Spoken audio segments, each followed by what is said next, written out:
Hi, everyone. Welcome back to school and welcome to this day of action by PSC in defense of CUNY and racial justice. My name is Michael Yarborough, and I'm an associate professor in the political science department at John Jay, where I teach in the law and society major.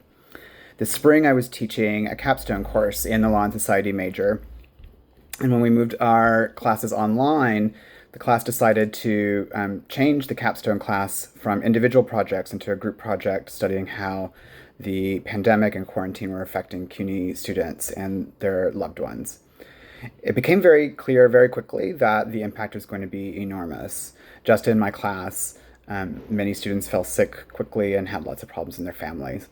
So we decided to write an op-ed talking about some of this impact in order to make clear in the public sphere that the impact of COVID at universities is really most importantly happening at institutions like CUNY that serve the working class.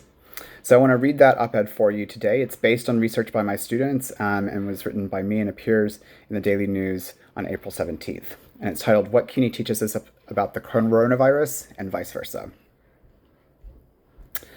The word college often triggers rarefied visions of well-off students living in dorms, reading and attending fraternity parties on leafy four-year campuses. In the COVID-19 crisis, these visions have been reproduced through stories focused on the challenge of so-called distance learning, as these same privileged students return to their parents' homes to watch lectures on Zoom. But these idyllic images were never a reality for the vast majority of U.S. students, only about 15% of whom live on campus. That includes virtually all students at my institution, the City University of New York, where 275,000 mostly low-income students attend classes at 25 underfunded colleges. Now, only a few weeks into the COVID-19 crisis, CUNY already looks likely to be hit harder than any university in the country. As I write this, the deaths of at least 5 active and retired full-time CUNY faculty, 5 part-time faculty, and 6 staff members have been announced since late March. Although the cause of death has not always been disclosed, we know that COVID-19 was responsible for at least some. There are undoubtedly more yet to be made public, or sadly, to occur. Countless more faculty and staff have fallen sick. To my knowledge, no other university has reported numbers on this scale. Then there's the impact on CUNY students. I teach a class of 25 students in a research colloquium for seniors in the Law and Society major at CUNY's John Jay College of Criminal Justice. As the pandemic grew, we chose to switch our focus to studying how the crisis is affecting us and our loved ones. Here are some things we've learned so far. 6 students in the class, or about 25%, have had COVID-19 cases confirmed by test or doctoral diagnosis thus far. 16 students, over 60% of the class, have reported more than 30 total family members testing positive or falling ill with COVID-19. 6 students are mourning the loss of family members or close family friends due to COVID-19. At least 7 have lost their jobs or significant wages. 4 are still working as essential personnel, and 14 have reported a total of 24 additional family members working in these roles. And virtually all of us have reported significant mental health struggles, often compounding existing mental health diagnoses. All of these numbers will worsen as the crisis continues.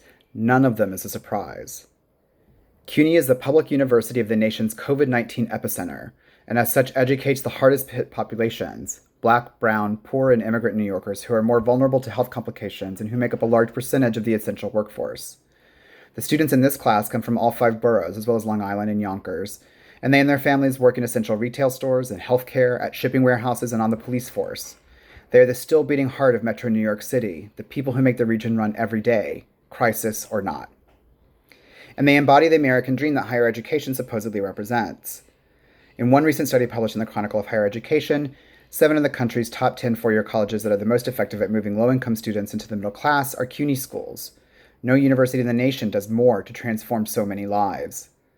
Yet we achieve this with scarce support from our political leaders. State funding per student for CUNY senior colleges today is 21% lower than it was a decade ago.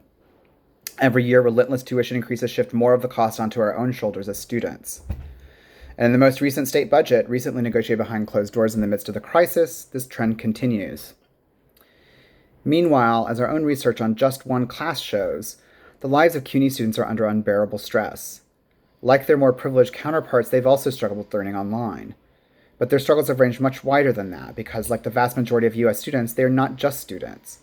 They are workers, parents, caregivers, rent payers, people with disabilities, undocumented immigrants. Above all, they are humans. They all feel overwhelmed by the COVID-19 crisis, but the pandemic is intensifying social forces that were already familiar to them. They already knew that our neighborhoods are underserved by quality medical care. They already knew that expensive housing forces large families into crowded apartments. They already knew that undocumented immigrants and people experiencing homelessness have a hard time accessing necessary services. And they already knew that we and our families must work to survive, no matter the dangers. Crises like this pandemic can reveal what was true before and change what comes after. May this disaster's terrible toll teach us to fix what was already broken and to invest in those institutions like CUNY that enable our whole region to function. Thank you.